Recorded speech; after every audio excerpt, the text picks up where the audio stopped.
జూబ్లీహిల్స్ నియోజకవర్గంలో ప్రచారం వేడి రాజెక్కింది. ఇక చివరి రోజు అయినటువంటి 9వ తారీఖున ఇక ప్రచారం అయితే అన్ని పార్టీలు చేస్తున్నటువంటి పరిస్థితి. మనతో పాటుగా మాట్లాడడానికి సిర్పూర్ కాజ్నగర్ ఎమ్మెల్యే పాల్వాయి హరీష్ బాబు ఉన్నారు. ఎట్లా ఉందన్న బీజేపీ ప్రచారం, ఎట్లా ఉంది ఇక్కడ రెస్పాన్స్?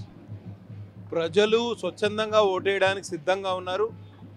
కొంత బీఆర్ఎస్ కాంగ్రెస్ నాయకులు ప్రలోభాలకు గురి చేస్తున్నా ఓటర్ అంతిమంగా తీర్పు మా వైపే ఉంటుందనే ప్రగాఢ విశ్వాసం మాకున్నది. ఎందుకంటే 2 ఏళ్ల కాంగ్రెస్ పాలన పూర్తిగా విఫలమైన పాలన, విఫలమైన ముఖ్యమంత్రి, విఫలమైన ప్రభుత్వం. దీన్ని ప్రత్యామ్నాయం కేవలం డబుల్ ఇంజిన్ సర్కారే అని ప్రజలు నమ్ముతున్నారు. అందుకోసమని ఈ బై ఎలక్షన్స్లో ఉప ఎన్నికల్లో మా పార్టీకి మద్దతు తెలపవలసింది కోరుతున్నాం. ఇప్పటి వరకు ఉన్నటువంటి ఏ సర్వే చూసినా కానీ కనీసము 10% కంటే తక్కువ ఇస్తున్నటువంటి సర్వేలను మనం చూస్తాం. ఆ సర్వేల గురించి ఏం మాట్లాడతారు అక్కడ? సర్వేలు ఎవరు డబ్బులు ఇస్తే వాళ్ళ అంత వాడడం అలవాటైంది. సర్వే సంస్థలు నమ్మడానికి గతంలో ఎవరు సిద్ధంగా లేరు. గతంలో జరిగిన సర్వేలు అన్నీ కూడా తప్పుల తడకలని తేలినాయి. కాబట్టి మేము అనేది ఏంటంటే సర్వేల విషయం పక్కన పెట్టి ప్రజల నాడి ఏ విధంగా ఉన్నదని మనం పరికించి చూస్తే తప్పకుండా భారతీయ జనతా పార్టీ వైపే ప్రజలు ఉన్నారు. Middle class, upper middle class, బస్తీవాసు అందరు కూడా దీపక్ రెడ్డి గారి అభ్యర్థిత్వాన్ని బలపరుస్తున్నారు. అంటే బీసీ నినాదం జరుగుతున్నటువంటి ఈ తరుణంలో బీసీ అభ్యర్థికి ఇచ్చామంటూ కాంగ్రెస్ పార్టీ పదే చెప్తా ఉంది. ఇక్కడ బీసీ అభ్యర్థికి మేము ఇవ్వడం వల్ల బీసీ నినాదాన్ని మేము ఇంకా తీసుకెళ్ళబోతా ఉన్నాము. బీసీల మద్దతు అలాగే అగ్రకులాల మద్దతు కూడా మాకే ఉంటుందనేటువంటి విశ్వాసాన్ని కాంగ్రెస్ పార్టీ చెప్తా ఉంది కదా.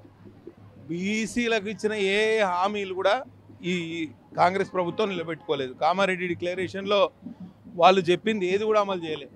42% రిజర్వేషన్ అని చెప్పి తూతూ మంత్రంగా డ్రామా, అది కోర్టులో నిలువని చట్టాన్ని తయారు చేసి అసెంబ్లీలో పాస్ చేసి గవర్నర్ దగ్గర పంపిస్తే ఇవాళ గవర్నర్ ఆమోదం తెలపలేదు, రాష్ట్రపతి వద్ద పెండింగ్లో ఉండిపోయింది, కోర్టులు మొట్టికాయలు వేసినాయి.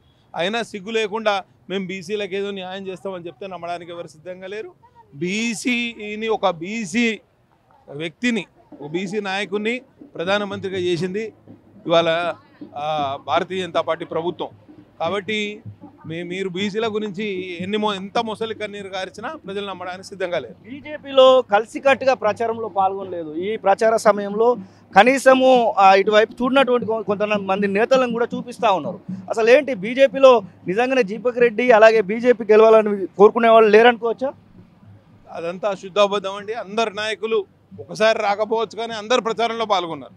అందరికీ ఇవాళ భారతీయ జనతా పార్టీ ఈ ఉప ఎన్నికల్లో గెలవాలనే కోరుకున్నారు తప్పించి ఎవరు కూడా ఇవాళ ఎవరు కూడా భారతీయ జనతా పార్టీకి వ్యతిరేకంగా కానీ మాట్లాడడం కానీ ఎవరు చేష్టలు చేసినా కానీ ఎవరు దాన్ని సహించడానికి సిద్ధంగా లేరు. తప్పకుండా భారతీయ జనతా పార్టీ జెండానే ఎగరవేస్తాం ఈ ఉప ఎన్నికలు.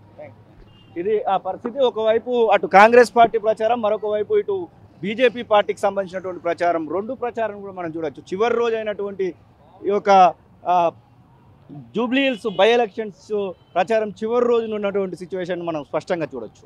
అసలైన తొలి వెలుగు. ఫాలో వాట్సాప్ @తొలి వెలుగు అఫీషియల్.